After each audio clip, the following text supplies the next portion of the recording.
યત્સંકલ્પા તપતિ તપનો વાતિ વાત સમિંધે વહ નિર્ધત્તે ધરણીરુદધી લંઘતે નૈવ વેલાં સોયં શ્રીમાન નિખિલ જગતાં અંતરાત્માવતીર્ણો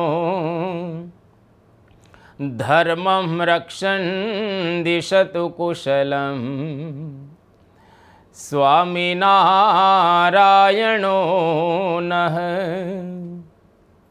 ભગવતે શ્રી સ્વામિનારાયણાય નમો નમઃ. શ્રી અક્ષર પુરુષોત્તમાભ્યામ નમો નમઃ.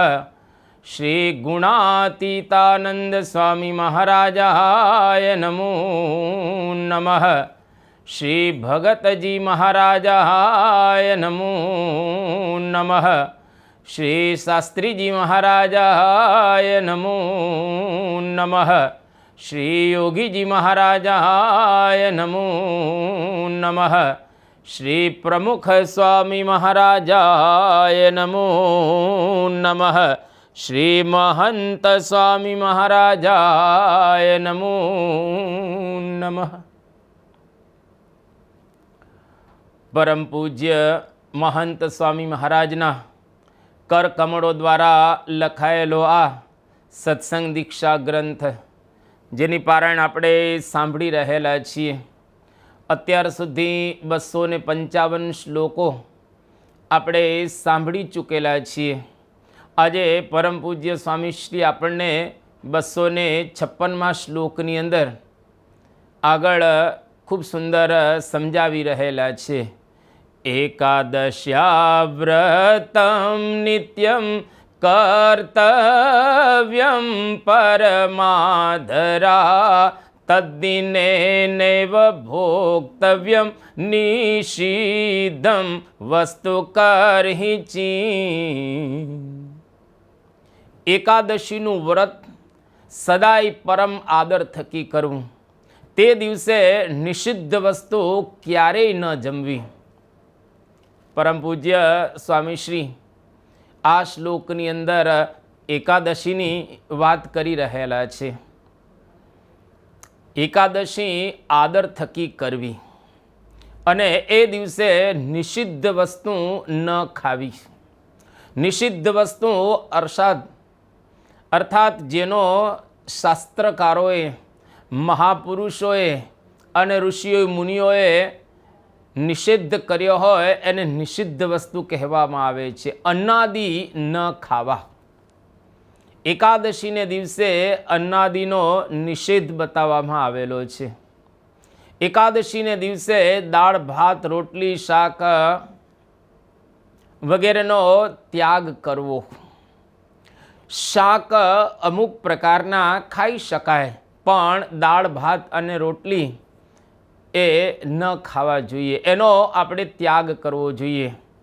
એટલા માટે બ્રહ્માનંદ સ્વામી પોતાના કાવ્યની અંદર એક બહુ સરસ એકાદશીનું મહાત્મ્ય બતાવી રહેલા છે.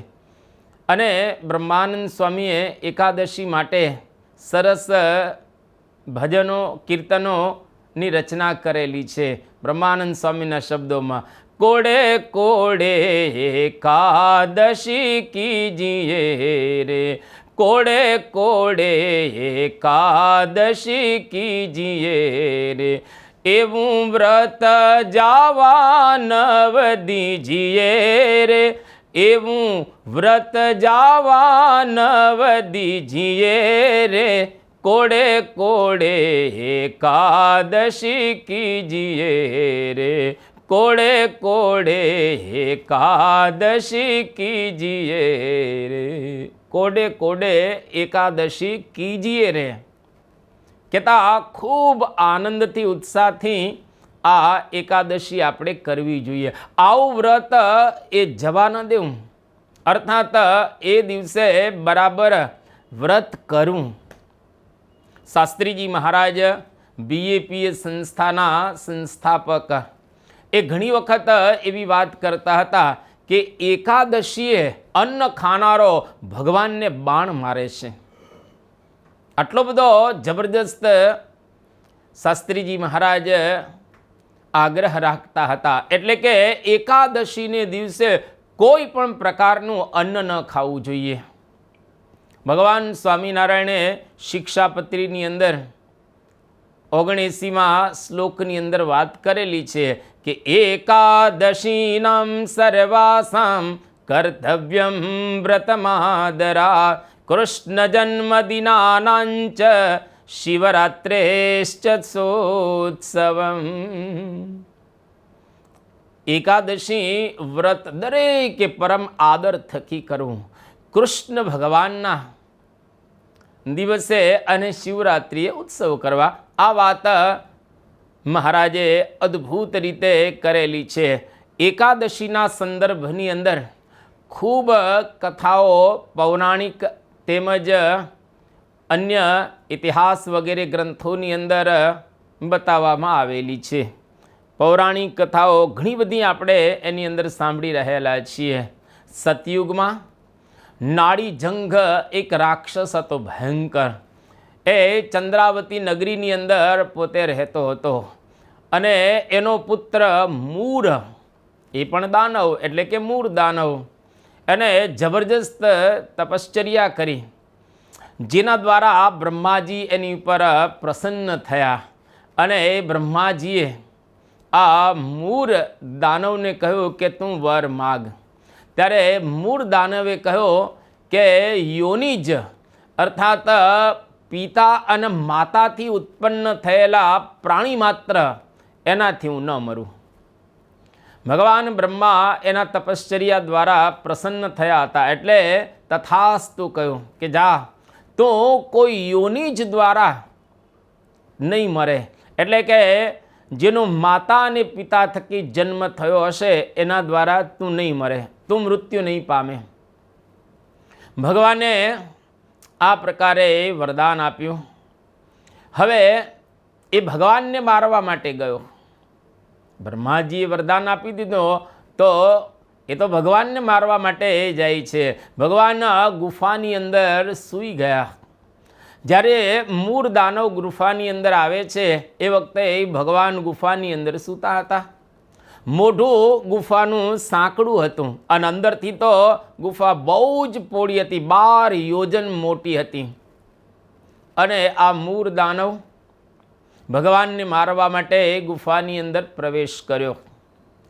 ભગવાનની ઇન્દ્રિયોના તેજમાંથી એક કન્યા ઉત્પન્ન થઈ, રૂપના અંબાર, જેને જોવાથી આ મૂળ દાનવ છે મોહિત થઈ ગયો, એના મોહની અંદર પડે છે અને એને વરવા માટે કહેતા પરણવા માટે વાત કરે છે. ત્યારે પેલી જે રૂપના અંબાર ભગવાનના ઇન્દ્રિયોના તેજમાંથી ઉત્પન્ન થયેલી હતી, આ મૂળ દાનવને કહે છે કે હું તને વરું, પણ જો તું યુદ્ધમાં મને જીતે તો વરું, અન્યથા હું તારી સાથે લગ્ન નહીં કરું. આ મૂળ દાનવ તો ભયંકર મોહની અંદર આવરી ગયેલો હતો, મોહની અંદર વશ થઈ ગયેલો હતો. એટલે એને ખ્યાલ નથી આવતો કે બે જણા યુદ્ધ કરે તો બેમાંથી એક તો મરવાનો હોય, પછી વરવાનું કઈ રીતે. પણ એને મોહની અંદર ખ્યાલ નથી આવતો. તુલસીએ જેમ કહ્યું, મોહન અંધ કિન કેહી, મોહે કોને કોને અંધ નથી બનાવી દીધા. અર્થાત દુનિયાના તમામ વ્યક્તિઓને આ મોહે અંધ બનાવી દીધેલા છે. તો મૂળ દાનવ અને કન્યા બંનેનું યુદ્ધ થાય છે. હવે યુદ્ધની અંદર મૂળ દાનવ મરી જાય છે, કન્યાનો વિજય થયો. ભગવાન સૂઈ ગયા હતા એટલે હવે ભગવાન જાગૃત થયા અને પ્રસન્ન થયા આ કન્યા ઉપર. અને કન્યાને કહે કે તું મારા એકાદશ ઇન્દ્રિયોના તેજમાંથી ઉત્પન્ન થયેલી છે, તો હું તારી ઉપર ખૂબ પ્રસન્ન થયો છું, માટે કંઈક તું મારી પાસે માગી લે. અને કન્યાએ ભગવાનની પાસે માગ્યો કે મારા વ્રતના દિવસે 11 ઇન્દ્રિયોનો પ્રાકૃતિક આહાર કોઈ કરે નહીં. ભગવાને તથાસ્તુ કહ્યું. તો આ એકાદશીને દિવસે કન્યાએ ઉપવાસનું વ્રત એ માગ્યું, એટલે કે મારા દિવસે કોઈ 11 ઇન્દ્રિયોનો આહાર ન કરે, કારણ કે હું તમારા એકાદશ ઇન્દ્રિયોના તેજમાંથી ઉત્પન્ન થયેલી છું. ભગવાને એને વરદાન આપ્યું. આ એક કથા જાણીતી છે પદ્મપુરાણની અંદર. બીજા પ્રસંગે એકાદશી શ્વેતદ્વીપની અંદર 100 વર્ષ કોઈ તપ કરે અને ભગવાન એની પર પ્રસન્ન થાય, અને ખરેખર 100 વર્ષ સુધી તપશ્ચર્યા કરવાથી ભગવાન એની પર પ્રસન્ન થાય. અને એકાદશીએ 100 વર્ષ સુધી શ્વેતદ્વીપની અંદર તપશ્ચર્યા કરી, ભગવાન એની ઉપર પ્રસન્ન થયા અને માગવા કહ્યું. ત્યારે એમણે માગ્યો કે મને તમારામાં સ્થાન આપો.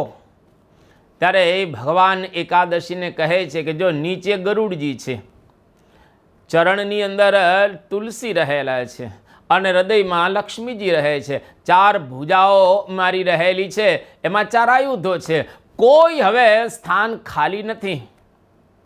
ત્યારે એકાદશીએ ભગવાનને વિનંતી કરી કે કોઈ પણ તમારા શરીરની અંદર મને સ્થાન આપો. ત્યારે ભગવાને એકાદશીને આંખમાં સ્થાન આપ્યું. આ બ્રહ્મવૈવર્ત પુરાણની અંદર કથા પ્રસિદ્ધ રહેલી છે.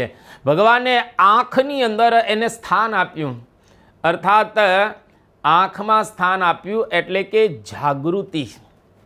જીવનની અંદર જાગૃતિ ખૂબ અગત્યની રહેલી છે. ન ત્યાગો ન ભોગો વરણ જાગો. જો જાગત है सो पावत है, जो सोवत है सो खोवत है. तस्मात जागृहि जागृहि. સતત જાગૃતિ રાખવી જોઈએ, જાગતા રહેવું જોઈએ, એટલે કે આપણા જીવનની અંદર ખટકો હોવો જોઈએ. તો એકાદશીએ આ પ્રમાણે ભગવાનની પાસે માગ્યું અને ભગવાને પોતાના શ્રી વિગ્રહની અંદર આંખમાં એને સ્થાન આપ્યું, એટલે કે હંમેશા માટે જીવનમાં જાગૃતિ રાખવી જોઈએ. આ પ્રમાણેની કથા પણ આપવામાં આવેલી છે. મોહમાં હંમેશા મૃત્યુ થાય. ઇન્દ્રિયોનો સંયમ કરવાથી દોષો આપણા નાશ પામે અને એક જબરજસ્ત એના દ્વારા આપણી અંદર શક્તિ પેદા થાય, ઉત્પન્ન થાય. એકાદશીના દિવસે મુખ્ય ઉપવાસ હોય છે. ઉપવાસનો અર્થ પણ બહુ સરસ બતાવવામાં આવેલો છે. ઉપ એટલે નજીક અને વાસ એટલે સમીપ બેસવું. ઈશ્વરની સમીપે બેસવું એનું નામ કહેવાય ઉપવાસ. ભગવાનની નજીક આપણે ત્યારે જ બેસી શકીએ જ્યારે આપણી ઇન્દ્રિયોનો સંયમ કરીએ. બહુ શાસ્ત્રની અંદર સુંદર વાત કરવામાં આવી. ઉપાવૃતસ્ય પાપેભ્યો યસ્તુ વાસો ગુણૈઃ સહ ઉપવાસ સવિશેષ સર્વભોગ વિવર્જિત. પાપોથી પાછા વળી ભોગ માત્રનો ત્યાગ કરીને ગુણોની સાથે રહેવું એને કહેવાય ઉપવાસ. આ ઉપવાસની સરસ વ્યાખ્યા બતાવવામાં આવી છે. તજપ્ય જપન ધ્યાન તત્ કથા શ્રવણાદય ઉપવાસ કુરુતામ એતે ગુણાશ્ચ અન્ય દયાદય. બહુ સરસ શ્લોકની અંદર વાત કરવામાં આવી છે કે ભગવાનનો જપ, એનું જ ધ્યાન, એની જ કથા શ્રવણ અને બીજા દયા વગેરે ઉપવાસ કરનારાના ગુણો રહેલા છે. કાત્યાયન અને વશિષ્ઠ મુનિ આ પ્રકારે વાત કરી રહેલા છે.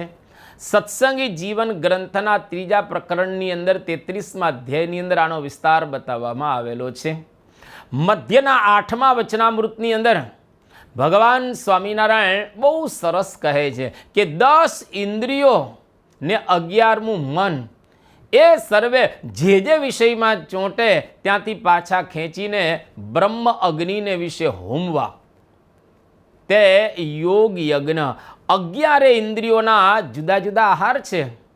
એ સર્વે આહારનો ત્યાગ કરે એનું નામ એકાદશી વ્રત કહેવાય. બાકી ઢોર લાંગણ ન કરવી. આ ભગવાન સ્વામિનારાયણે અદ્ભુત વાત કરેલી છે. ટૂંકમાં કહીએ તો એકાદશીનો ઉપવાસ કરવો એ અગત્યનું રહેલું છે. પ્રથમના 38મા વચનામૃતની અંદર મહારાજ કહે છે એકાદશીનો ઉપવાસ કરવો એનું શું લક્ષણ છે? તો 10 ઇન્દ્રિયો ને 11મું મન તેમને પોતપોતાના વિષયમાંથી કાઢીને ભગવાનમાં જોડવા, તેને એકાદશીનું વ્રત કર્યું કહેવાય. આ મહારાજના શબ્દો. અને એવું વ્રત તો ભગવાનના ભક્તને નિરંતર કરવું. ફક્ત 15 દિવસે એકવાર આવે એવું નહીં, પરંતુ નિરંતર કરવું. ટૂંકમાં એકાદશી એટલે ઇન્દ્રિયોની વૃત્તિને ભગવાનમાં એકાગ્ર કરવી.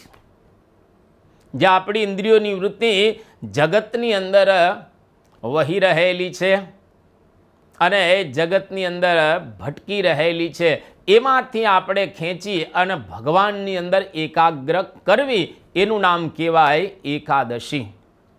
વૃત્તિની એકાગ્રતાથી અનેક આપણા જીવનની અંદર આપણે લાભ પ્રાપ્ત કરી શકતા હોઈએ છીએ. જેમ લેસર કિરણ એકાગ્ર થતાં તમે જુઓ લોખંડને કાપી નાખે. યુરી ગેલર ઇઝરાયલનો આ એક માણસ 1972માં આંખની વૃત્તિ એકાગ્ર કરી ધાતુના એને વાસણો વાળી નાખતો હતો. અને એને જોઈ બર્નાર્ડ જીનિંગ એ પણ શીખ્યો અને એને પણ પ્રયોગો કર્યા, સળિયા વાળી નાખ્યા આંખની ખાલી દ્રષ્ટિ દ્વારા. તો આટલી બધી એકાગ્રતામાં જબરજસ્ત તાકાત જનરેટ થતી હોય છે. જો આપણે એ કરીએ તો આપણા જીવનની અંદર જબરજસ્ત આપણે ફાયદો ઉઠાવી શકીએ. સ્વામી વિવેકાનંદજી 12 વર્ષ એમણે દ્રઢ બ્રહ્મચર્ય વ્રત પાડ્યું, જેના દ્વારા એની મેધા નાડી ખુલી ગયેલી અને ફોટોગ્રાફિક મેમરી સ્વામી વિવેકાનંદની હતી, જે આપણે જાણીએ છીએ, ઘણીવાર વાતો સાંભળી ચૂકેલા પણ છીએ. સ્વામી રામતીર્થ હિમાલયની અંદર પોતે ગયેલા હતા અને ત્યાં આગળ ડુંગર ચડતા હતા. એક જબરજસ્ત શિલા ગબડતી હતી અને ગબડતી આવતી હતી. હવે જો એ રોકવામાં ન આવે તો મારી નાખે એવી પરિસ્થિતિ પણ સર્જાઈ ગયેલી હતી. સ્વામી રામતીર્થ જબરજસ્ત પોતે સંયમી પુરુષ હતા અને સ્ટોપ એ પ્રમાણે પેલી શિલાને કહ્યો તો શિલા ત્યાં સ્થિર થઈ ગઈ. બ્રહ્મચર્યની અંદર આવી એક જબરજસ્ત તાકાત હોય છે, જે ઇન્દ્રિયોના સંયમ દ્વારા આપણે પ્રાપ્ત કરી શકતા હોઈએ છીએ. વૃત્તિની એકાગ્રતાનું આ પરિણામ. માણસ જો પોતાની વૃત્તિને એકાગ્ર કરે તો આવું એક જબરજસ્ત પરિણામ એમાંથી માણસને પ્રાપ્ત થતું હોય છે. પ્રથમના 38મા વચનામૃતની અંદર શ્રીજી મહારાજ અદ્ભુત વાત કરે છે કે આવું વ્રત નિરંતર કરવું, એટલે કે દરરોજ કરવું. ટૂંકમાં ઇન્દ્રિયોનો સંયમ ફક્ત 15 દિવસે જ કરવાનો હોતો નથી, પરંતુ નિરંતર હંમેશને માટે આ ઇન્દ્રિયોનો સંયમ કરવો જોઈએ. અને જો એવો હંમેશા ઇન્દ્રિયોનો સંયમ કરે તો જબરજસ્ત શાંતિનો એને અહેસાસ કે અનુભવ પ્રાપ્ત થાય છે. જે મહારાજ અને ગુણાતીતાનંદ સ્વામીના વખતની અંદર જે બધા હરિભક્તો હતા, એ હરિભક્તોના જીવનની અંદર આપણને આ દેખાય. જેમ કે શિવલાલ શેઠ, બોટાદના જબરજસ્ત મોટા હરિભક્ત, એમના ઘરે એમના સાડી આવેલા અને સાડીને એમણે 6 મહિના નિહાળેલા નહીં, પરંતુ પીરસવા માટે નીકળેલા હતા ત્યારે એની સામું જોવાઈ ગયું. વધારે ઘી નાખ્યું કંસારમાં ત્યારે. તો આવા એક સંયમી હરિભક્ત હતા, જેને ખૂબ શાંતિનો અનુભવ થતો હતો. ગુણાતીતાનંદ સ્વામીએ આપણે જાણીએ છીએ પ્રમાણે નીલ વાંદરાને એમણે જોયું ન હતું. બધાની દ્રષ્ટિ એક વખત તો ગયેલી હતી, પણ ગુણાતીતની દ્રષ્ટિ એટલી સંયમમાં હતી કે એનો કોઈ દિવસ એ વાંદરાની સામે જોયું નહોતું. ટૂંકમાં આ સંયમ કરવો એનું નામ એકાદશી છે. આ સંયમની આપણને વાતો એકાદશી દ્વારા પરમ પૂજ્ય સ્વામી શ્રી સમજાવી રહ્યા છે. આવી એકાદશી પરમ પૂજ્ય પ્રમુખ સ્વામી મહારાજ, યોગીજી મહારાજ, શાસ્ત્રીજી મહારાજ, ભગતજી મહારાજ, ગુણાતીતાનંદ સ્વામી અને આજે વર્તમાન કાળે પ્રગટ બ્રહ્મ સ્વરૂપ મહંત સ્વામી મહારાજ કાયમ કરે છે.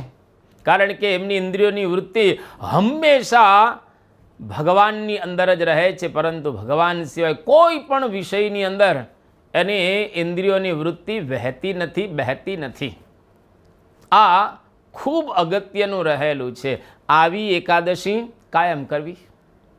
પણ એકાદશીની તિથિએ વિશેષ નિરાહાર કે ફલાહાર રાખવાનું સૂચન આપણા મહાપુરુષોએ કરેલું. ચોક્કસ તિથિનું પણ એક જબરદસ્ત મહાત્મ્ય છે.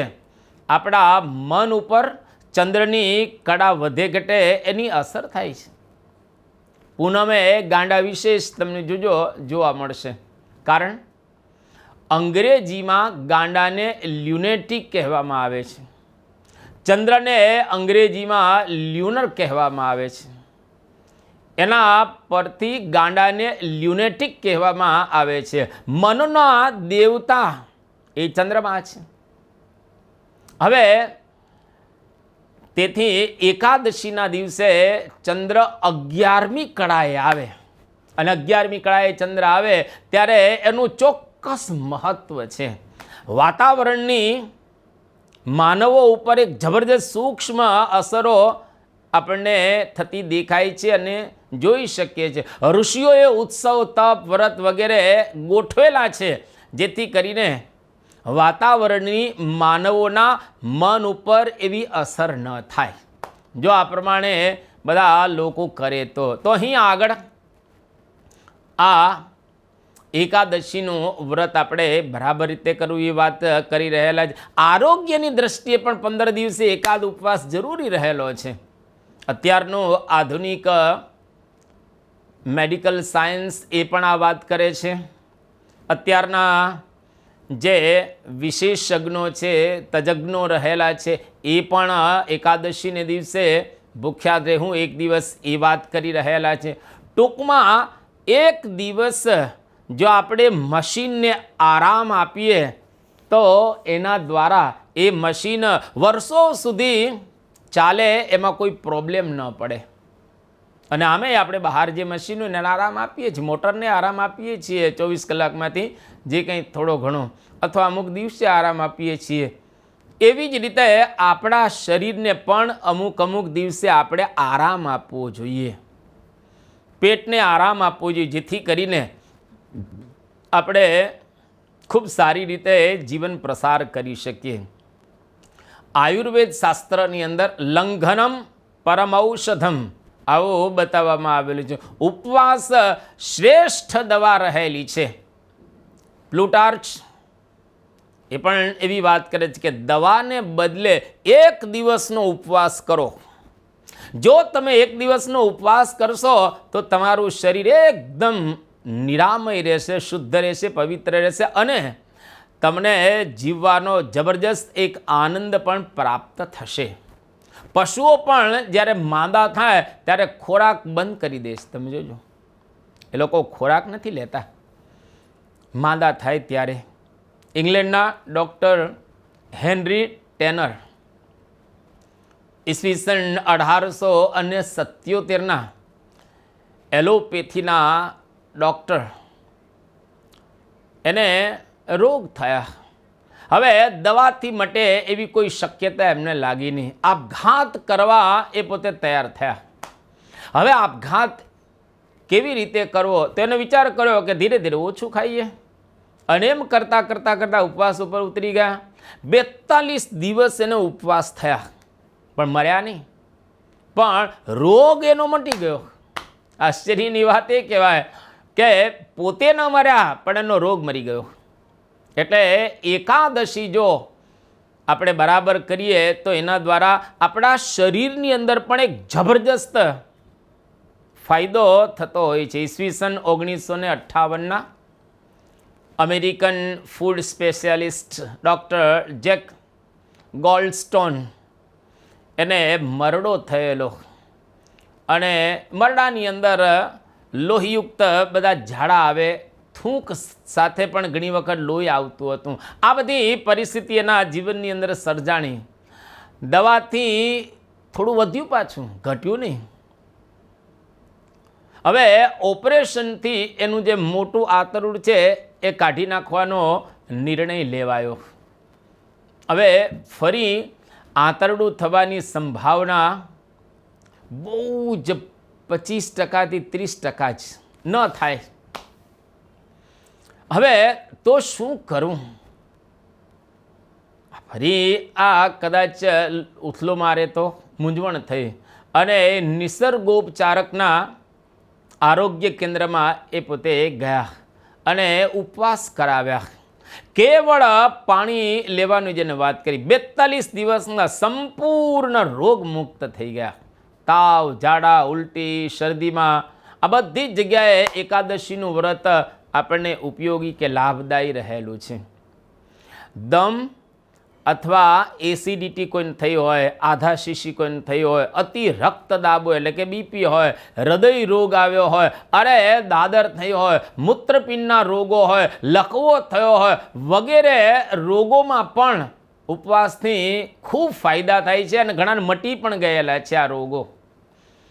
ડૉક્ટર શેલ્ટને પુસ્તક લખ્યું છે, fasting can save your life. અદ્ભુત પુસ્તક છે. Fasting can save your life. ઉપવાસ તમારા જીવનને બચાવી શકે છે. આ પુસ્તક ઉપર એને નોબેલ પારિતોષિક પ્રાપ્ત થયું છે. આવું એક જબરજસ્ત ઇનામ એને આ એક પુસ્તકના આધારે એમને પ્રાપ્ત થયું છે. વિજેતા ડૉક્ટર એમને પણ પ્રયોગો ઘણા બધા કર્યા છે. ઓલિક્સે ઉપવાસના પ્રયોગ કર્યા અને વૃદ્ધાવસ્થામાં જે કંઈ અંગોની નબળાઈઓ થાય, અંગો શિથિલ બને, અશક્ત માણસ થઈ જાય, તો અશક્તિ મટાડવા માટે પણ ઉપવાસની જરૂરિયાત રહેલી છે અને એના દ્વારા આપણે આયુષ્યને પણ વધારી શકતા હોઈએ છીએ. એટલે ઉપવાસ શ્રેષ્ઠ ઉપાય બતાવવામાં આવેલો છે. ઉપવાસથી શરીર શુદ્ધિ અને ભગવાનના જણાવ્યા પ્રમાણે જો આપણે એકાદશી વગેરે એ કરીએ તો માનસિક શુદ્ધિ પણ થાય.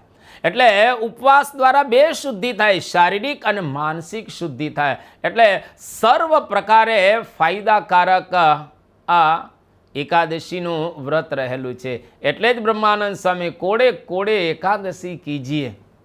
બહુ આનંદ, ઉત્સાહ, પ્રેમ, હેતથી અને મહિમાથી, ઉમળકાથી આપણે એકાદશી કરવી જોઈએ. 100 રાજસુ યજ્ઞ કરે, 1000 અશ્વમેધ યજ્ઞ કરે, પણ એનું પુણ્ય એકાદશીના 16મા ભાગ જેટલું પણ ન થાય.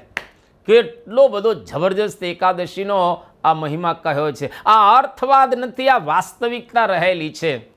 અર્થવાદ અર્થાત લોકોને જરા વધારીને કહેવું, પણ વાસ્તવિકતા ન હોય. આ તો એકદમ વાસ્તવિકતા રહેલી છે કે 100 રાજસુ યજ્ઞ કોઈ કરે ને 1000 અશ્વમેધ યજ્ઞ કરે, એનું પુણ્ય એકાદશીના 16મા ભાગ જેટલું પણ ન થાય. કેટલું જબરજસ્ત પુણ્ય આ એકાદશી દ્વારા આપણે સંપાદન કરી શકીએ. ગઢડા પ્રથમ પ્રકરણના 38મા વચનામૃતની અંદર અને ગઢડા મધ્ય પ્રકરણના 8મા વચનામૃતની અંદર શ્રીજી મહારાજ એકાદશી ઉપવાસનો આગ્રહ રાખે છે. મહારાજ એના આગ્રહી હતા, જે આપણને 2 વચનામૃતની અંદર ખૂબ સુંદર રીતે મહારાજે બતાવેલું છે. શાસ્ત્રીજી મહારાજ જ્યારે નાના હતા, એટલે કે એમના બાળપણમાં એમની 6 વર્ષની ઉંમર હતી, એ વખતે એમના કુટુંબની અંદર એક લગ્ન પ્રસંગ હતો અને કરમસદ પોતે ગયા હતા. એ દિવસે એકાદશી હતી. હવે આ તો પવિત્ર દિવસ. શાસ્ત્રીજી મહારાજની ઉંમર ખૂબ નાની, પણ બાળપણથી જ એમને ગળથુથીમાં આવા સંસ્કારો ધુરીભાઈ અને માતા એમને આપેલા હતા. તો શાસ્ત્રીજી મહારાજ ઉપવાસ કરે છે. બધાએ ખૂબ આગ્રહ કર્યો, પરંતુ ટસના મસ ન થયા. ઉપવાસને બરાબર રીતે એ વળગી રહ્યા. 400 કુટુંબીઓએ શાસ્ત્રીજી મહારાજની કહેતા ડુંગર ભક્તને સમજાવ્યા, ન માન્યા. છેવટે ફરાળ કર્યો, પણ એકાદશીને દિવસે દાળ ભાત શાક અને આ રોટલી વગેરે તો ખાધા જ નહીં. આવી દ્રઢતા શાસ્ત્રીજી મહારાજના જીવનની અંદર એ નાનપણથી જ હતી. યોગીજી મહારાજ એમણે તો ખૂબ ઉપવાસ ગમતા હતા અને એકાદશી દિવાળીનો ઉત્સવ યોગીજી મહારાજ પોતે કહેતા. જેમ કોઈ દિવાળીની રાહ જોવે એવી રીતે યોગીજી મહારાજ એકાદશીની રાહ જોતા. જબરજસ્ત યોગીજી મહારાજને એકાદશીનો મહિમા હતો અને કોડે કોડે કરતા, આનંદથી, પ્રેમથી, હેતથી, મહિમાથી અને ઉમળકાથી યોગીજી મહારાજ એકાદશી પોતે કરતા હતા. પરમ પૂજ્ય પ્રમુખ સ્વામી મહારાજના આપણે બધાએ દર્શન કર્યા છે. પરમ પૂજ્ય પ્રમુખ સ્વામી મહારાજ પણ એકાદશી ખૂબ મહિમાથી કરતા. નાનપણથી જ એમને આ પ્રકારનો નિયમ હતો. 8-10 વર્ષની ઉંમર જ હશે ત્યારથી પરમ પૂજ્ય પ્રમુખ સ્વામી મહારાજ આમ તો જન્મતાની સાથે જ એમણે એકાદશીનું વ્રત કરેલું છે, પણ 8-10 વર્ષની ઉંમરે રાજનગરની અંદર એ પોતે ગયેલા અને છોટુભાઈને પરમ પૂજ્ય પ્રમુખ સ્વામી મહારાજ પ્રત્યે અતિશય પ્રેમ, નાના હતા ત્યારથી જ પ્રેમ. એકાદશીએ છોકરા જમાડવાનો વિચાર કર્યો અને આ શાંતિલાલ એમને ખાસ બોલાવ્યા. ત્યારે શાંતિલાલે કહ્યું કે મારે એકાદશી છે અને આજે હું તો જમી નહીં શકું. અતિશય જ્યારે આગ્રહ કરવામાં આવ્યો ત્યારે રડી પડ્યા.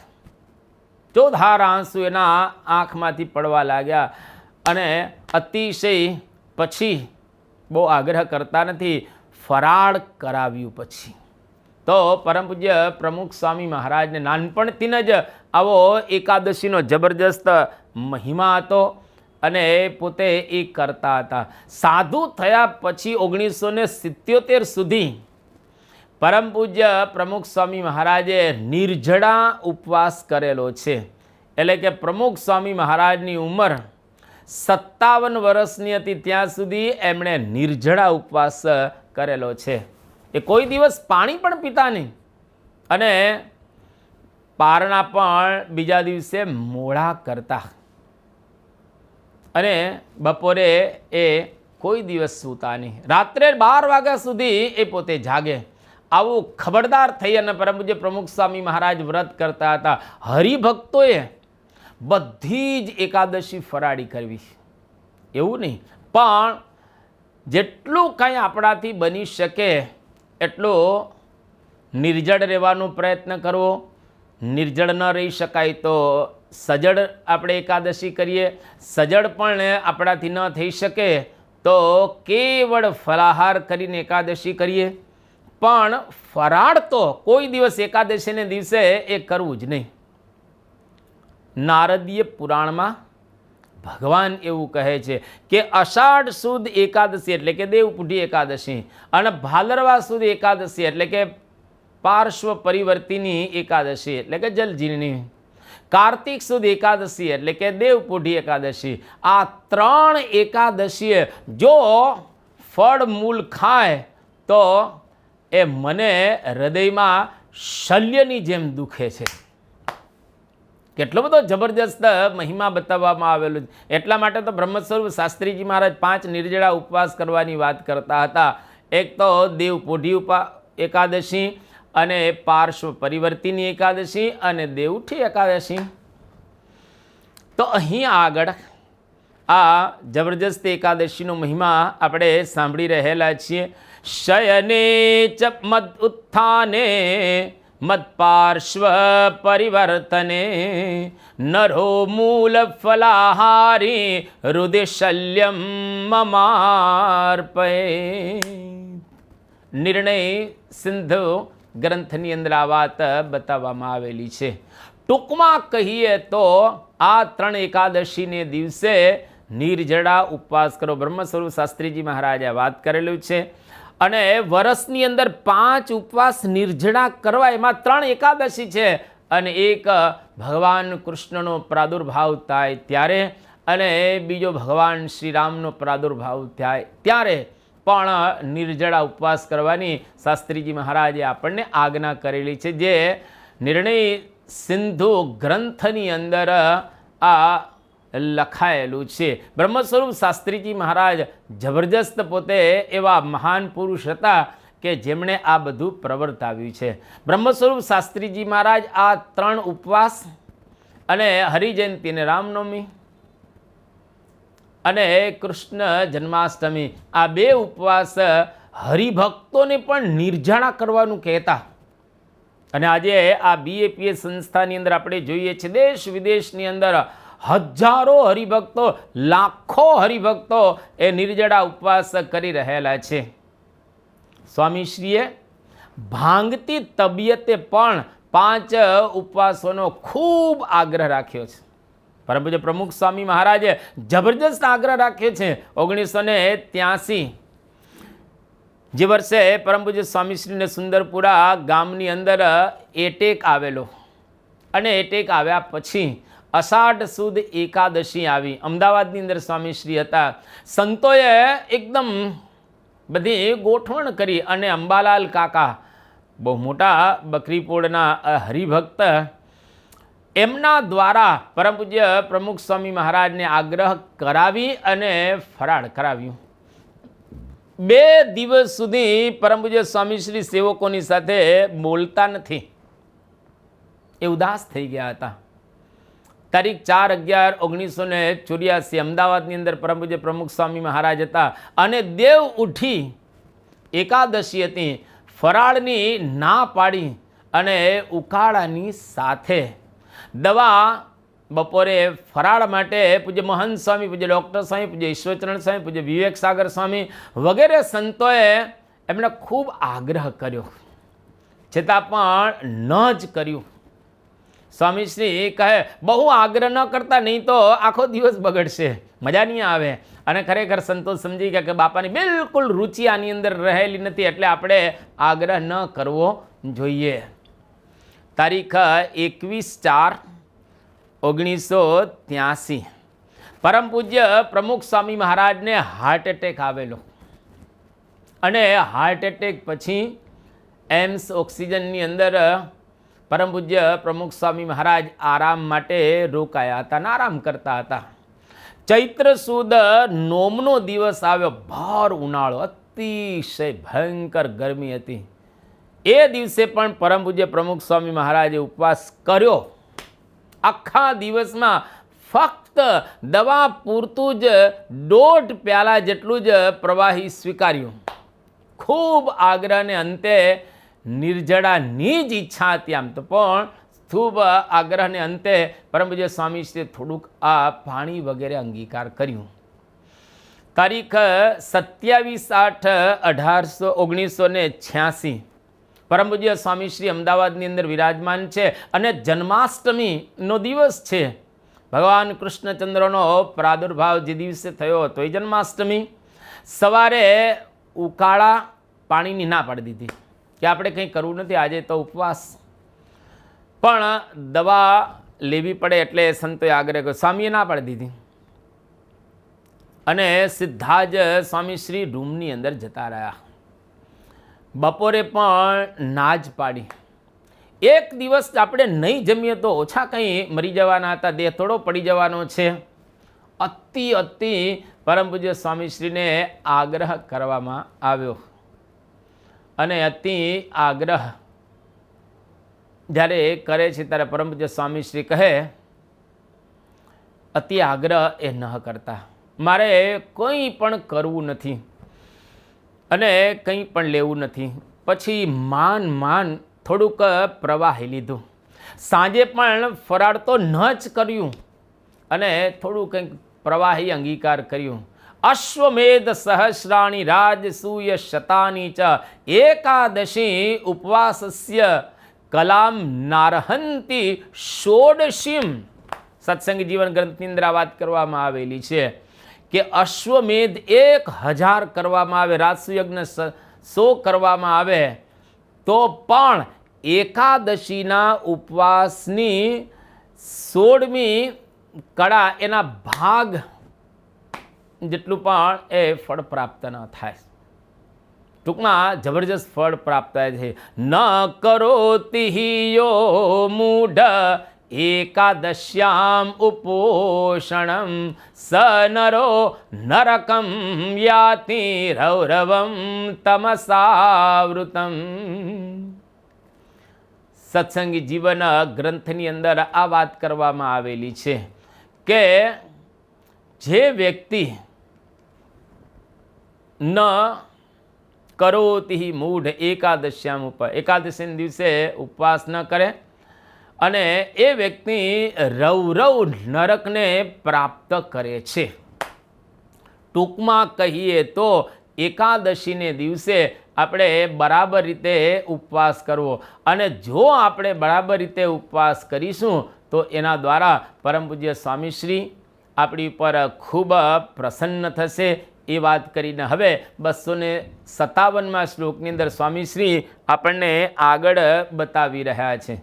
ઉપવાસે દીવા નિદ્રામ પ્રયત્નત પરિત્યજે દિવસ નિદ્રા નશેત ઉપવાસમાત્મકમ તપઃ. ઉપવાસે દીવા નિદ્રામ પ્રયત્નત પરિત્યજે દિવસ નિદ્રયા નશેત ઉપવાસાત્મકમ તપઃ. ઉપવાસને વિશે દિવસની નિદ્રાનો પ્રયત્નપૂર્વક ત્યાગ કરવો. દિવસે લીધેલી નિદ્રાથી ઉપવાસ રૂપી તપ નાશ પામે છે. નિદ્રાથી તપ નાશ થઈ જાય છે. સામાન્ય રીતે લૌકિક રીતે આપણે સમજી નથી શકતા, પણ અલૌકિક રીતે આપણે એને સમજવાનો થોડોક પ્રયત્ન કરીશું. દિવસની નિદ્રાથી તપ નાશ પામે છે તો શું રાત્રિની નિદ્રાથી નાશ ન પામે? આ તર્ક. ત્યારે આધુનિક યુગ છે. We are living in the age of invention. અત્યારે આપણે ઇન્વેન્શનના યુગની અંદર જીવી રહેલા છીએ એટલે આપણને જાત જાતના તર્ક થાય કે દિવસની નિદ્રાથી ન તપ નાશ પામે તો શું રાત્રિની નિદ્રાથી તપ નાશ ન પામે? દિવસને રાતમાં નિદ્રા તો નિદ્રા જ રહેલી છે, એમાં શું ફેર પડવાનો છે? પણ આની અંદર ઊંડો મર્મ સમાયેલો છે. જેટલું ઉપવાસને દિવસ ભજન થાય એટલું વિશેષ ભજન કરવું. આમાં ભજન ઉપર વિશેષ ભાર છે. નિદ્રા ઉપર તો છે જ, પરંતુ ભજન ઉપર વિશેષ ભાર રહેલો છે. ઇન્દ્રિયો અંતઃકરણ શિથિલ થાય તેથી વિષયોમાં આસક્તિ ઓછી થાય, તેથી ભજન વિશેષ થાય. ઉપવાસાદિને ત્યાજ્યા દિવા નિદ્રા પ્રયત્નતઃ ઉપવાસસ્તથા તયા નશ્યેન મૈથુને નૈવ યનૃણામ. શિક્ષાપત્રી શ્રીજી મહારાજ કહે છે કોઈ પણ વ્રતમાં આપણે દિવસની નિદ્રાનો ત્યાગ કરવો જોઈએ, કારણ કે એના દ્વારા ઉપવાસસ્તયા નશ્યેત, ઉપવાસ એના દ્વારા નાશ પામે. જેવી રીતે મૈથુને નૈવ યનૃણામ, કોઈ માણસ મૈથુન કરે તો એના દ્વારા એના તપ ત્યાગ વગેરે નાશ પામે છે. એવી જ રીતે ઉપવાસની અંદર કોઈ દિવસમાં નિદ્રા કરે તો તપ વગેરે એનું નાશ પામે છે. કોઈ પણ વ્રતમાં બ્રહ્મચર્ય આવશ્યક છે. એનો નાશ વીર્ય સ્રાવથી સ્વાભાવિક રીતે થાય છે. વીર્ય સ્ખલનનું કારણ સ્ત્રી પ્રસંગની જેમ સ્વપ્ન પણ છે. ફક્ત સ્ત્રી પ્રસંગ દ્વારા જ વીર્યનો સ્રાવ થાય, તેજનું સ્ખલન થાય એવું નથી, પરંતુ સ્વપ્ન દ્વારા પણ વીર્યનું સ્ખલન થાય છે, વીર્યનો સ્રાવ થાય છે. એટલા માટે જ ગુણાતીતાનંદ સ્વામીએ દિવસની નિદ્રા અને સ્ત્રી બંને સમાન ગણાવ્યા છે. જેમ સ્ત્રીના સંગ દ્વારા બ્રહ્મચર્યનો નાશ થાય એવી જ રીતે દિવસના કોઈ ભક્ત સૂવે તો એના બ્રહ્મચર્યનો નાશ થાય, એને સ્વપ્ન દોષ નડતો હોય છે. ઉપવાસને દિવસે પ્રયત્નપૂર્વક દિવા નિદ્રા એનો ત્યાગ કરવો, જે બ્રહ્મચર્યનો હેતુ છે, જેના દ્વારા આપણું બ્રહ્મચર્ય બરાબર રીતે સચવાશે. દેવલ સ્મૃતિ ગ્રંથની અંદર બહુ એક સરસ વાત કરવામાં આવે કે ઉપવાસ પ્રણશ્યેત દિવા સ્વાપાચ મૈથુના. ઉપવાસ પ્રણશ્યેત, ઉપવાસ નાશ પામશે. દિવા સ્વાપાચ મૈથુનાત, મૈથુનથી અને દિવસે સુવાથી ઉપવાસ એનો નાશ પામે છે. અર્થદીપિકા ટીકાની અંદર શતાનંદ સ્વામી એવું કહે છે, મૈથુન અને દિવસની નિદ્રા બંનેને ગાઢ સંબંધ રહેલો છે. અતિશય બંનેને સંબંધ છે. વચનામૃત ગઢડા મધ્યના 8મા વચનામૃતની અંદર શ્રીજી મહારાજ કહે છે, રાત્રિ જાગરણની બહુ જ અગત્યતા રહેલી છે. અને રાત્રિ જાગરણની વાત મહારાજ એમાં કરી છે. એમાં પણ આ જ હેતુ હોઈ શકે. અડધી રાત્રે ભજન કરીને અને થાકીને સૂઈ ગયા પછી તરત જ ગાઢ નિદ્રા આવી જાય અને એની અંદર સ્વપ્ન કદાચ આવે તો સ્વપ્નની અંદર આપણને આ મુશ્કેલી સર્જાય. પણ અતિશય તીવ્ર ગાઢ નિદ્રા હોય તો એની અંદર કોઈ સ્વપ્ન આવવાનો સંભવ હોતો નથી. 1977 સુધી પરમ પૂજ્ય પ્રમુખ સ્વામી મહારાજ નિર્જળા ઉપવાસ કરતા અને દિવસે બપોરે સૂતા નહીં અને રાત્રે 12 વાગ્યા સુધી પરમ પૂજ્ય પ્રમુખ સ્વામી મહારાજ જાગરણ કરતા હતા. આજે પરમ પૂજ્ય મહંત સ્વામી મહારાજ વર્ષોથી પોતે નિર્જળા ઉપવાસ કરતા હતા. હમણાં થોડા સમય પહેલાં જ એમને આ ઉપવાસ નિર્જળા છોડેલા છે અને દિવસે પોતે કોઈ દિવસ સૂતા નહીં. આ પરમ પૂજ્ય મહંત સ્વામી મહારાજનો આગ્રહ. અરે આજે પણ આ જૈફ વયે પરમ પૂજ્ય મહંત સ્વામી મહારાજ એ દિવસની નિદ્રા અન્યને ન લેવી જોઈએ એકાદશીને દિવસે એક દ્રઢપણે પડાવી રહેલા છે. આખી એક મંડળી એમણે તૈયાર કરી છે જેની અંદર ઘણા બધા સંતો આ એકાદશીને દિવસે જાગરણ કરે છે કે બપોરે બરાબર રીતે સૂતા નથી. કારણ કે એમાં પરમ પૂજ્ય સ્વામીશ્રીની જબરજસ્ત એક રુચિ રહેલી છે. તારીખ 12-10-1978 સારંગપુરની અંદર પરમ પૂજ્ય પ્રમુખ સ્વામી મહારાજ વિરાજમાન છે અને એ વખતે એકાદશીનો દિવસ રહેલો છે. તો એકાદશીનો સ્વાભાવિક રીતે પરમ પૂજ્ય સ્વામીશ્રી ઉપવાસ કરતા, પણ એ દિવસે બપોરે સૂતા નહીં અને રાત્રે 12 વાગ્યા સુધી જાગરણ એ પોતે કરે છે. હવે એક વખત તારીખ 12-10-1978 સારંગપુરની અંદર સ્વામીશ્રી વિરાજમાન છે ને એકાદશી હતી. સ્વામીની તબિયત નરમ, તબિયત સારી નથી અને સંતોએ ઉકાળાનો આગ્રહ કર્યો કે આજે થોડુંક તમે અંગીકાર કરો કારણ કે તબિયત સારી નથી. એટલા માટે પરમ પૂજ્ય પ્રમુખ સ્વામી મહારાજે ના પાડી દીધી કે ના, કશું જ લેવું નથી. પણ એ વખતે સારંગપુરની અંદર વૃદ્ધ સંત, જ્ઞાની સંત અને સ્થિતિ સંપન્ન સંત સંત સ્વામી હતા. એ સંત સ્વામી આગ્રહ કરે છે, પરમ પૂજ્ય પ્રમુખ સ્વામી મહારાજ, અને સ્વામીશ્રી એકદમ ઢીલા પડી ગયા. કારણ કે આવા વડીલ સંત આગ્રહ કરે એટલે હવે ના પણ પાડી ન શકાય, ના પણ ન પાડી શકાય. જો ના પાડીએ તો એમને સારું ન લાગે, અને હા પાડીએ તો વ્રતની અંદર બાધ આવે. હવે બે બાજુથી જેમ સૂડી વચ્ચે સોપારી, આ બાજુ ને આ બાજુ, બે બાજુથી તકલીફ, શું કરું? એ વખતે પરમ પૂજ્ય પ્રમુખ સ્વામી મહારાજ કહે છે કે દયા કરીને મને આજે એકાદશી કરવા દો. શરીર હજુ મારું સારું છે, હજુ મને કોઈ પણ પ્રકારનો વાંધો નથી, અને નિર્જળા હું ખૂબ સારી રીતે કરી શકું છું, તો મને નિર્જળા એકાદશી કરવા દો.